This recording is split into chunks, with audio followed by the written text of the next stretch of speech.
So the Miami Dolphins let go of Tua Tagovailoa, and they're gonna have dead space of paying that man. What is it like 50 something, something like that? Crazy money. Yeah, yeah. Crazy money, dude. Like just in the quarterback position alone that we're gonna talk about a little bit later on the quarterback that they got, they're gonna be paying 90 plus $1 million this year. Insane, insane. But he got released by the Miami Dolphins, so he looked elsewhere, and he got signed by the Atlanta Falcons as a 1 year deal, which was I think what 2 point something $1 million, something like that. Yeah, nothing. Yeah, nothing crazy. Yeah, Yeah, nothing crazy. And I guess like on his side, he was like, "Yo, don't worry about the money. I just want the opportunity, give him the chance, to go out there and prove myself." Michael Penix Jr. I think he's still on that injury, if I'm not mistaken, another knee injury. Kirk Cousins, they let go. He's not going to be there no more. So the quarterback competition room is going to be tight there. And I think Tua, if Michael Penix doesn't come back healthy soon enough, I think Tua will be the number one QB there. What do you think? yeah, I think so too. Because Penix isn't ready to come back. You know, so I mean, maybe they're trying to say like he could still come back, but I don't know. If you're not ready to go, then you're going to want to rehab him. He's still young enough. You don't want to just throw him out there. It's a perfect storyline to give this guy a chance to start. You give two of an opportunity, see what you got there. You just give him a little bit of money, nothing big, just stuff enough to bring him in. But I do know that they're trying to establish thing like a single guy there. But if Penix is banged up and he's coming off major surgeries, he signed Tua. He is the perceived backup. I think his career has gone in that direction. So that if you were to, let's say he was playing okay for 2, 3 weeks, Penix comes back. Let's just say that's the situation. And he just plays okay, doesn't play great. Benching him and making him the backup for Penix wouldn't seem crazy. I think they're in a situation where they have the room to do that, and it'll be fine. If he comes back and he's just falling out, then you just got to roll with it, and you got to look at Penix and go, "Hey, you were hurt. This is what it is." You can't even be upset about it. But so it's kind of a win-win for them. I don't really win-win in a way that I don't really believe in either quarterback. To be real with you, Penix is somebody who I loved in college for college. I already going into the NFL was never big on him. I mean, I'd like to be wrong. I'm not saying he's a scrub or anything like that. He has talent. I just don't see it on the NFL level. And Tua, I felt the same way about. I was all in on this like tank for Tua. I was like, no, give me Burrow. I know that the injuries haven't really paid off for us either, but just ability wise, I didn't see it in Tua either. I think out of the two, I would probably rather roll with Penix and see what I got.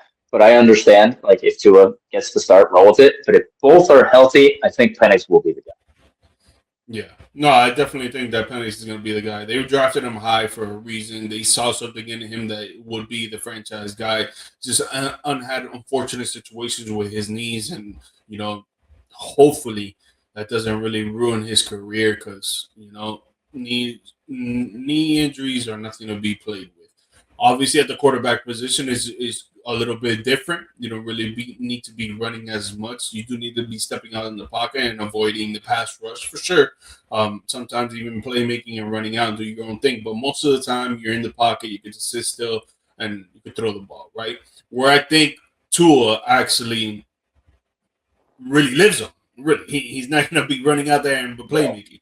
And I think that this situation is actually a great situation for him because at the running back, you got Bijan Robinson. Receivers, you got Drake London, you got Kenny Pick, Kyle Pitts, and I think they just signed another receiver right now. I forgot who it was. I think they just signed another one, and they have some draft capital that they can bring in another receiver, right? Yeah. Just what I'm saying is that their offensive arsenal is pretty damn good. Like I feel like they have Dotson too. And they have Dotson, Jahan Dotson. There you go. Jahan Dotson. Yeah. For that division, I feel like their offensive arsenal is pretty damn good. I feel like they can do a lot. They can put up at least 21 points per game. And if given the opportunity that Tua is going to get, maybe from week 1 to week 4, I would say the minimum. I think he's gonna shine, man. I think he's gonna do good. He doesn't really have to do as much. Give the ball to Bijan sometimes on checkdowns.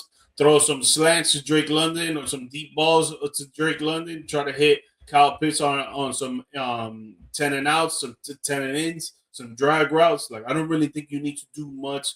The only thing is that if he doesn't learn a little bit about playmaking and he's only just trying to throw to his primary target on that particular play, he's not looking to look around and see what he can do. It's gonna derail his career. That's what happened with the Miami Dolphins. If he does it again with the Atlanta Falcons, man, a lot of stuff is going to be said.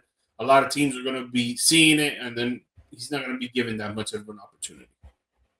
Yeah, he has to make decisions quick because with Miami, if McDaniels at first, they were doing we're going to predetermine where we're going very fast, get the ball out, be done, move on, keep going. And it was working because you got guys like Tyreek Hill running 1,000,000 miles an hour. Now you got deep ball threats. Not saying that he isn't, but you have deep ball threats that the plays take a little longer. I like Zacchaeus too. I think that's a good extra little receiver that they have there. But like, you got guys when the play's going to develop, and you're going to have to make choices in the pocket, and that's where he started to struggle with Miami. So if he can mature from that, which I think he has the ability to, then sure, like you said, through 4 weeks, and he's looking good, and this team is in a division that's a little shaky right now. Like it's an opportunity for you to feel like, hey, we'll just roll with this guy. You got Matt Ryan too. Matt Ryan didn't pick Penix. He's coming into this. I don't know how he feels about Penix as president, but we'll see how he starts. But I think Tua will start as well, unless miraculously Penix is ready to go, which I haven't seen that. Yeah, no, I don't think he's going to be ready to go to like week 5, week 6, minimum.